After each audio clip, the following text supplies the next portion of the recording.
As explained to you earlier, under the traditional classification, there are three accounts, namely personal, real, and nominal. And under personal account, there are natural personal account, artificial personal account, and representative personal account. Let us deal with some of the tough questions of representative personal account. Please remember, all these accounts are representative personal accounts. मैंने tough क्यों बोला मालूम है? इसमें कई सारे teachers भी गलती कर सकते हैं, मैं भी, चांसेस कम है। आउटस्टैंडिंग, आउटस्टैंडिंग आगे देखिए, कुछ भी हो आपको देखने की ज़रूरत नहीं है। फॉर एग्जांपल, आउटस्टैंडिंग आगे लिखा हो salary, outstanding wages, outstanding commission, अरे आगे कुछ भी लिखा हो, irrespective of that fact, outstanding लिखा है ना, that is representative personal account. Same is the case with prepaid. Prepaid what sir, कुछ भी हो, prepaid salary, prepaid rent, prepaid फलाना, प्रीपेड समोसा, अरे कुछ भी हो, प्रीपेड लिख दिया ना, रिप्रेजेंटेटिव पर्सनल अकाउंट। वैसे ही accrued, accrued what, fees, commission, rent, कुछ भी हो, आगे देखने की जरूरत ही नहीं आपको, ये वर्ड आ गया तो। Unearned, advance, advance what, advance कुछ भी, advance fees, advance commission, advance rent, कुछ भी हो, advance money, representative personal account होगा। Receivable, payable, capital, drawings, debtors, creditors, overdraft. Overdraft sir ये होते क्या हैं? Please wait and watch, it will be covered in the next part. What is this outstanding, prepaid, accrued, and accrued? Will be explained to you in the most simplest and easiest way.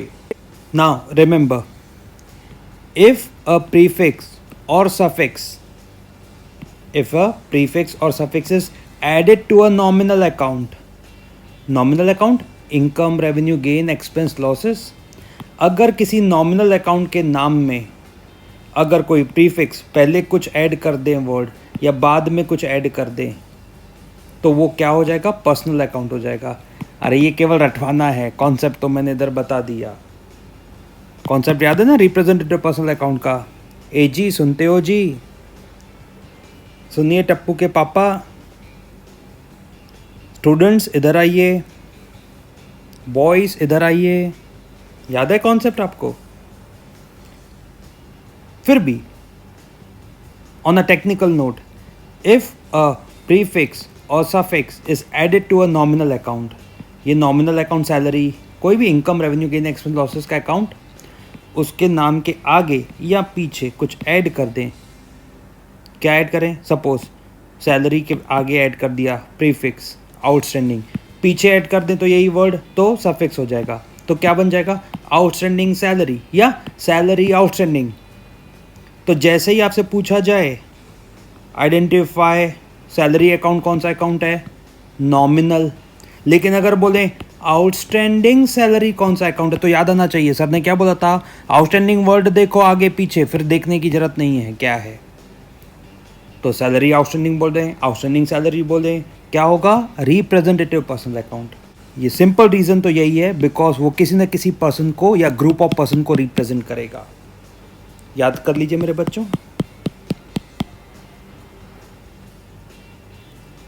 Now comes the toughest portion, these three questions. Provision for doubtful debts.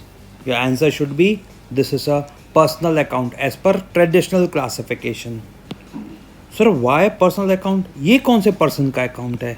ये देखिए, ये dates, dates, debtors, और debtors क्या होते हैं? Person होते हैं ना, इसलिए ये पूरा भी पर्सनल अकाउंट होगा। याद रखिएगा, कभी भूलिएगा नहीं, इसमें तो मेरे से भी गलती हो सकती है। वैसे ही provision for discount on debtors, ये तो और क्लियर हो गया, ये भी किसी पर्सन का अकाउंट है, पर्सनल।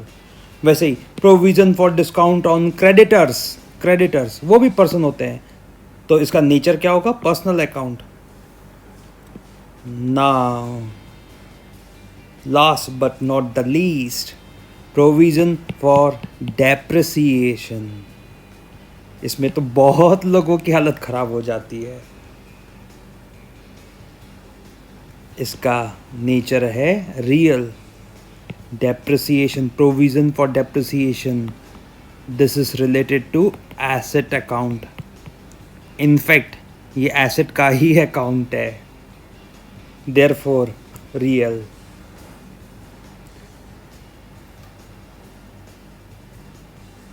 एट दिस मोमेंट जिस स्टेज पे आप हैं उसमें कुछ चीज़ें अभी भी क्लियर नहीं होंगी, बिकॉज हम बिल्कुल बेसिक फाउंडेशन कर रहे हैं. लेकिन 10-15 लेक्चर्स के बाद आपको ये रियलाइज़ होगा कि पहले जो हमने सिस्टमेटिक तरीके से एक एक स्टेप बाय स्टेप मूव किया था फॉरवर्ड, वो बेस्ट वे था.